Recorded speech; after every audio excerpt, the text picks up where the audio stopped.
ডিভোর্সের পর এই দম্পতি তাদের মেয়েকে ফেলে চলে যায়। বাবা একবারও পেছনে না তাকিয়ে গাড়ি চালিয়ে দূরে চলে যায়। নিষ্ঠুর মাও মেয়েকে রেখে দেয়। যখন মেয়ে বৃষ্টির মধ্যে গাড়ির জানালায় টোকা দিচ্ছিল, তখন মা বিন্দুমাত্র স্নেহ না দেখিয়ে বলে ওঠে, যদি বাবা রাখতে না চায় তাহলে আমি কেন রাখবো। মেয়েটির একটি কান খারাপ ছিল, আর সে ছিল মেয়ে। এই কারণেই বাবা মা কখনোই তাকে ভালোবাসেনি। এখন সে হয়ে পড়ে অনাথ। রাস্তায় ঘুরতে ঘুরতে সে একদিন দেখতে পায় এক প্রতিবন্ধী মহিলা রাস্তার পাশে একতারা বাজিয়ে ভিক্ষা করছে। মহিলা তখন একটি পাউরুটি খাচ্ছিলেন, আর ক্ষুধায় কাতর মেয়েটির পিঠ কেঁপে উঠল।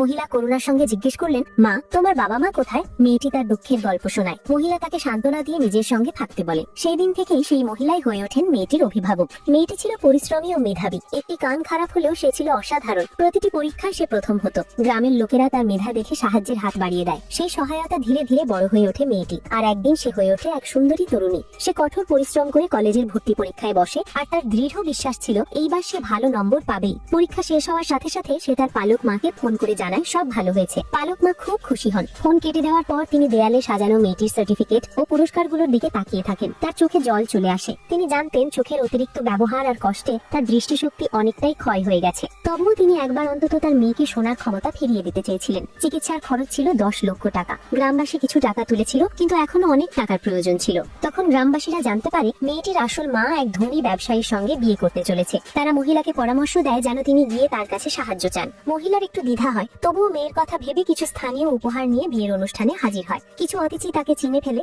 আশ্চর্য হয়ে বলে, এই ভিখারিনী এখানে কি করছে? বর তখন রেগে গিয়ে বলে, ওকে তাড়িয়ে দাও। মহিলা তাড়াতাড়ি বলে ওঠেন, আমি কনেকে একবার দেখতে চাই। কিন্তু কনে তাকে চিনতে অস্বীকার করে। তখন মহিলা মেয়েটির আসল নামটি বলেন। নাম শুনে কনে চমকে ওঠে। স্মৃতিতে ভেসে ওঠে পুরনো দিনগুলো। সে বুঝতে পারে তার মেয়ে এখনো বেঁচে আছে। তবুও সে নিজের পুরনো বিয়ে আর সন্তানের সত্যিটা লুকাতে চেয়ে সে মিথ্যা বলে, আমি এই মেয়েটিকে চিনি না। মহিলা কাঁদতে কাঁদতে অনুরোধ করে, একটি নতুন চিকিৎসা পদ্ধতিতে আমার মেয়ের শ্রবণ শক্তি ফিরতে পারে, কিন্তু আমার কাছে মাত্র 50,000 টাকা আছে। বাকিটা সাহায্য দরকার। বর অবাক হয়ে জিজ্ঞেস করে, তোমার কি কোনো সন্তান আছে? অতিথিদের মধ্যে কানাঘুষা শুরু হয়ে যায়। কনে জোর দিয়ে বলে, আমি কখনো কোনো সন্তান জন্ম দিইনি। তারপর সে বলে, আমি 10 লাখ টাকা দেব, কিন্তু একটা শর্ত আছে, তোমাকে তোমার বুকে পাথর রেখে ভাঙতে হবে। জনতা তাকে সমর্থন জানায়। আমরা এই স্টান্ট স্পন্সর করব। মেয়ের চিকিৎসার জন্য মহিলা চোখের জল সামলে শর্ত মেনে নেয়। ওদিকে কলেজে মেয়েটি খবর পায় যে তার মায়ের অপমান হয়েছে। সে আর দেরি না করে ছুটে চলে যায় সেই বিয়ের অনুষ্ঠানের দিকে। এইবার কি হবে? মহিলার সব সত্যি কি ফাঁস হয়ে যাবে?